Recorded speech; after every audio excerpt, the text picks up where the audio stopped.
გორისუნი დღეს. ჰაერი არის გაჟღენთილი. ახლა როცა დაცხება და ტემპერატურა 35 გრადუსს მიაღწევს და კიდევ უფრო მაღალია, ახლა პიტნის გაშრობის დრო ზამთრისთვის. ეთერზეთები ახლა მომარაგებული და მძაფრი ახლა ძალიან სურნელოვანი, ძალიან სიცხეში ვკრებთ, როცა დიდი სიცხეა და ასე ჭრდილში აქ გზეთ თითქმის არ შემოდის ამ ოთახში, ქაღალდის გადასაფარებელზე გავშლით ხის მაგიდაზე ქაღალდს და ასე ვაშლით. ეს არის თუშეთის პიტნა. მე მაგ იქიდან ჩამოტანილი თუშეთიდან 5 წლის წინ ვიყავი თუშეთში პირველად და იქიდან ჩამოვიდა. და ასეთი სურნელოვანი ბევრნაირი პიტნა არსებობს. 12 სახეობა იზრდება საქართველოში. წყლის პიტნა არსებობს, კლდის პიტნა არსებობს, წითელღეროებიანი პიტნა არსებობს. მაროკოდან ჩამოტანილი მაქვს საოცარი ჯიში, რომელსაც აქვს ბარხატოვანი ფოთოლი და ძალიან კარგია ჩაის ნაყენების დასაყენებლად. მაგრამ ამ თუშურ პიტნას არც ერთი არ ჯობია. შედარებით წვრილი ფოთოლი აქვს, მაგრამ ძალიან სურნელოვანია, ძალიან არაჩვეულებრივია კერძებშიც, აი მეგრელები რომ იყენებენ გებჟალიაში და ჩაისთვისაც არაჩვეულებრივია, ამიტომ ამ ჯიშს ვამრავლებ. ამას ვთავაზობ ადამიანებს, ვინც პიტნის ნერგს გთხოვს და ამ ჯიშს ვაშრობ ზამთრისთვის.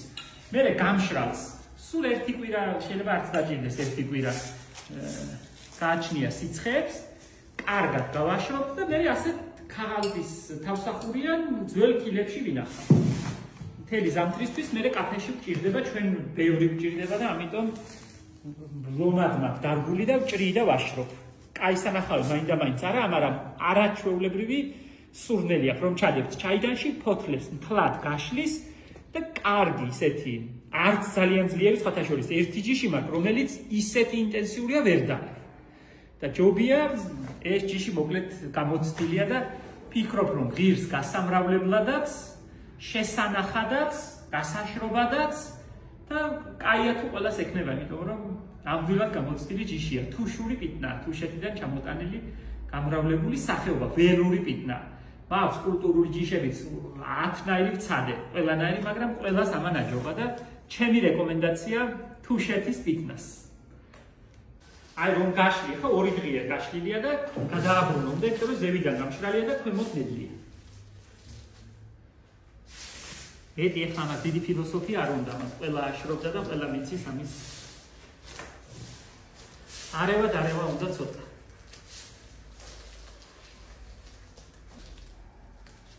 პიტნის ჩაის სხვათა შორის ბევრი არ შეიძლება. ბევრ რამეზე მოქმედებს უარყოფითად. ცოტა უნდა მიიღოთ საღამოობითაა ძალიან კაი ამ შვიდებს. სხვათა შორის ითვლება რომ მამაკაცებისთვის ბევრის მიღება რამეტანი ამ შვიდებს. ამიტომ პიტნასთან ცოტა სიფრთხილეც არ გვაწყენს. ისე ზომიერად არის საჭირო. ასე ოთხკუთხედ ქოთნებში ვამრავლებ რომ ბევრი დაეტიოს, ნახე? ახლოს და გადაწყვეტა მოდის, გადაკრიფავასი ამ ღეროებს. ქოთანში შეიძლება ადამიანს კონდეს ფანჯრის რაფაზე, აივანზე გადაკრებ, ახალი მოდის, ახალი მოდის. აი ერთი კვირის ჩარგული იქნება ეს დაახლოებით. ამ ნედლს თქვათ სასწაული. თუ კი არის იმის საშუალება რომ ჩაი ნედლით დააყენოთ, ზამთარში გვიჭირს ამდენს ვერ ვაგროვებთ, ამიტომ ვაშრობთ. უმჯობესია, რა თქმა უნდა, ეს რო ჩადო ჩაიდანში და დაასხა წყალი, სასწაული სურნელი გამოდის. აი წავუყოთ ახლა კაფეში და დავაყენოთ.